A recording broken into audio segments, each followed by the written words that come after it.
Bonjour chers tous, je suis Karen Ménard, l'auteur de L'éveil des mots, un recueil de poésie coécrit avec l'auteur Damien Verré, ainsi que de L'insatisfaite, où l'on apprend que Katia ne sait plus où elle en est dans sa vie. Elle se sent quand même dit elle-même insatisfaite.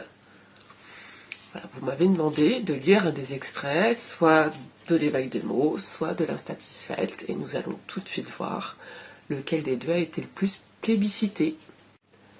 Donc comme on a pu le voir, il n'y a pas vraiment d'écart entre l'extrait de L'éveil des mots ou de L'insatisfaite.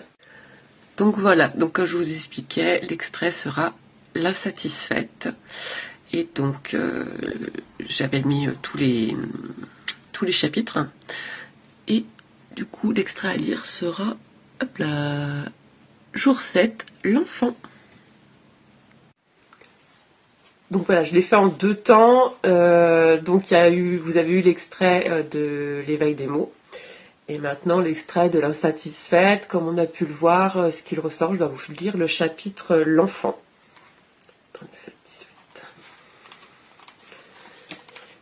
Qui est le chapitre...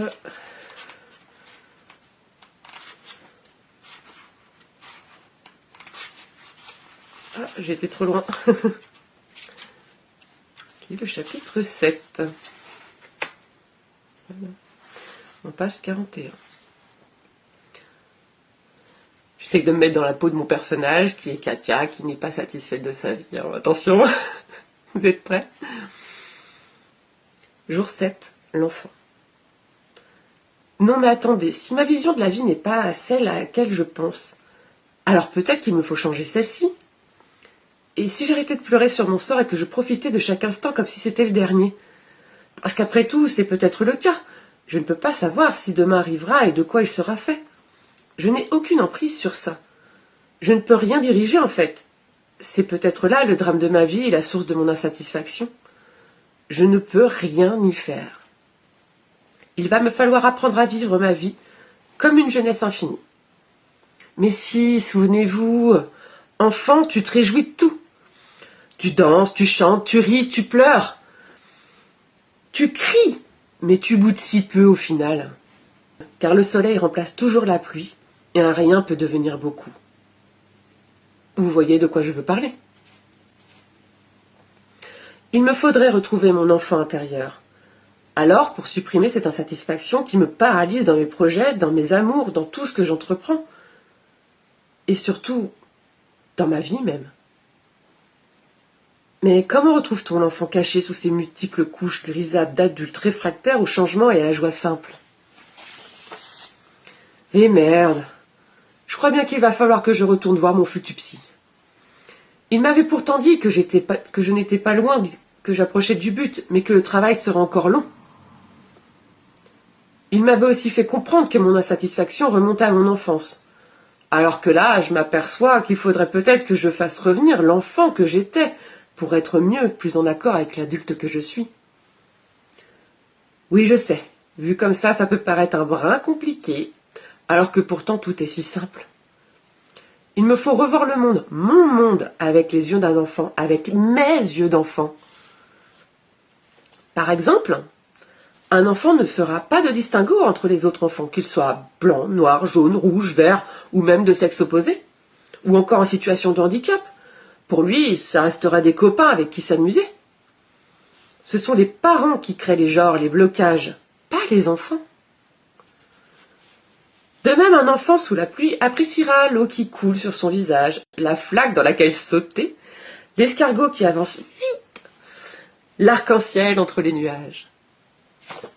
Tandis que l'adulte trouvera que l'eau abîme ses vêtements, mouille et frise ses cheveux, que la flaque d'eau va l'éclabousser, que l'escargot fera un bond amuse-gueule et que l'arc-en-ciel, ah bon, qu'à l'arc-en-ciel, tout occupé à se regarder le nombril ou ses pieds, voir son portable. Et vis-à-vis de l'enfant, il va lui dire qu'il risque d'être malade sous toute cette pluie. L'adulte voit le monde en monochrome, pendant que l'enfant voit le monde tout en couleurs. Et quelles couleurs! Elles sont éclatantes, pures, chatoyantes, je dirais même magiques. Il me faut retrouver la petite Katia en moi. Celle qui se réjouissait d'un rien et qui ne s'inquiétait pas constamment de la moindre chose. Celle qui voyait toutes ses couleurs, sans les nuances pâles et ternes. Il me faut apprendre à positiver sûrement, tout simplement, et peut-être que je pourrais enfin dire adieu à mon insatisfaction chronique. On dit bien que l'argent attire l'argent, alors peut-être que pour la satisfaction et le bonheur c'est pareil. Il me faut garder espoir, ce ne doit pas être si compliqué, il me faut me souvenir. Allez Katia, un petit effort, tu vas y arriver. Ou alors tu vas être bonne pour retourner voir ton psy à qui tu dois bien manquer en tant que cliente, lol. Voilà, c'était l'extrait de L'insatisfaite au chapitre 7, l'enfant. J'espère que cette petite lecture vous a plu, qu'elle vous donnera envie, qui sait, d'acheter mon livre. Sinon, je vous dis à bientôt sur Karen Ménard officiel sur Instagram ou sur Facebook, Les Écrits de la Licorne.